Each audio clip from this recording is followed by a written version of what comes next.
হাজার বছর পরেও আমি তোমাকেই ভালোবাসবো। বিবর্তনের ধারায় সহস্র কোটি বছর পরেও যদি ফিরে আসি সেদিনের নতুন পৃথিবীতে, আমি তোমাকেই ভালোবাসবো। হয়তোবা মানুষ কিংবা সেদিনের নতুন গ্রহের নাম না জানা কোনো অরুণ জঙ্গলের হিংস্র ভয়ঙ্কর কোনো পশু পাখি সরীসৃপ নতুবা কীটপতঙ্গ হয়ে জন্মিলেও আমি তোমাকেই ভালোবাসবো।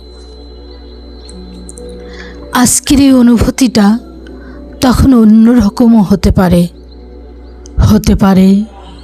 কণ্ঠের সুরটাও অতি বিকট, অস্থির গহ্বরে বসানো হৃৎপিণ্ডে জড়িয়ে থাকা মমতার টানে নাসারন্ধে তোমার গায়ের মায়াবী সোদাগন্ধটুকু ধরে দুর্গম পাহাড়, সাগর, জঙ্গল, ভয়াল উত্তপ্ত বালুময় মরু, খণ্ডিত শিলা, তারকা নক্ষত্রপুঞ্জ ঘুরে ঘুরে তোমাকেই চিনে নিয়ে মহালিঙ্গনে পরশিব।